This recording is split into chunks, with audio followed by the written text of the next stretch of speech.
కోట్లకు సీట్ల వ్యవహారం దుమారం రేపుతోంది. కొలికపూడి వ్యవహారం చల్లారక ముందే మరో టీడీపీ కార్యకర్త మీడియా ముందుకు వచ్చారు. టీడీపీ నేత వేమన సతీష్ తన వద్ద 7 కోట్లు తీసుకుని మోసం చేశారని ఆరోపిస్తున్నారు. టీడీపీ కార్యకర్త సుధా మాధవి రైల్వే కోడూరు టికెట్ ఇప్పిస్తామని చెప్పి తన వద్ద 7 కోట్లు తీసుకున్నారని ఆరోపిస్తున్నారు. తన ఆస్తులు మొత్తం అమ్మి 7 కోట్లు వేమన సతీష్ కు ఇచ్చానని చెప్పారు బాధితురాలు. తిరిగి డబ్బు అడిగితే కేసులు పెడతామంటూ బెదిరిస్తున్నారని ఆవేదన వ్యక్తం చేశారు.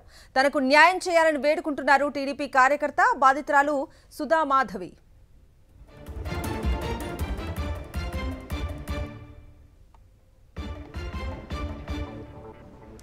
టీడీపీలో కోట్లకు సీట్ల వ్యవహారం దుమారం రేపుతోంది. కొలికపూడి వ్యవహారం చల్లారక ముందే మరో టీడీపీ కార్యకర్త మీడియా ముందుకు వచ్చారు. టీడీపీ నేత వేమన సతీష్ తన వద్ద 7 కోట్లు తీసుకుని మోసం చేశారని ఆరోపిస్తున్నారు టీడీపీ కార్యకర్త సుధా మాధవి.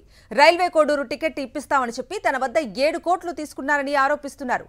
తన ఆస్తులు మొత్తం అమ్మి 7 కోట్లు వేమన సతీష్ కు ఇచ్చానని చెప్పారు బాధితురాలు. తిరిగి డబ్బు అడిగితే కేసులు పెడతామంటూ బెదిరిస్తున్నారని ఆవేదన వ్యక్తం చేశారు. తనకు న్యాయం చేయాలని వేడుకుంటున్నారు టీడీపీ కార్యకర్త బాధితురాలు సుధా మాధవి.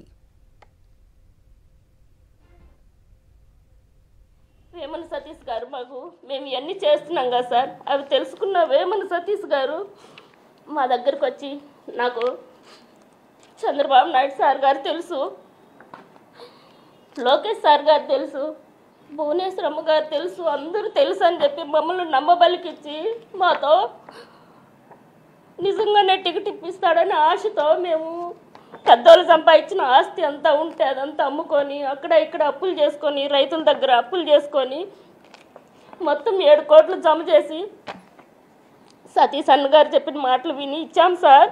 మేము మొత్తం డబ్బులు పోగొట్టుకున్నాం, ఇల్లు కూడా అమ్మేసుకొని నడు రోడ్లో పడి ఉన్నాం సార్. ఇప్పుడు మేము అది అడుగుదామని చెప్పి మేము తెలుగుదేశం పార్టీకి పోతుంటే సార్ మమ్మల్ని అడ్డగించి మమ్మల్ని దాని కారు మీద నెంబర్ కూడా లేదు సార్, దాంట్లో నన్ను నా భర్తను వేసుకొని తీసుకొని పోయినారు సార్ మమ్మల్ని.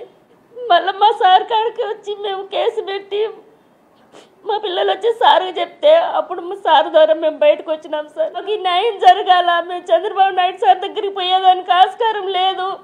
మొత్తం ఎక్కడ చూసినా ఆయన మనుషులే సార్. నాకు ఆయన మేము ఇప్పుడు డబ్బులు అడుగుతుంటే సేమ్ ఇదే ఫోటోలు పెడతాడు సార్, మాకు ఇదే ఫోటోలు పెట్టి నాకు వీళ్ళందరూ తెలుసు.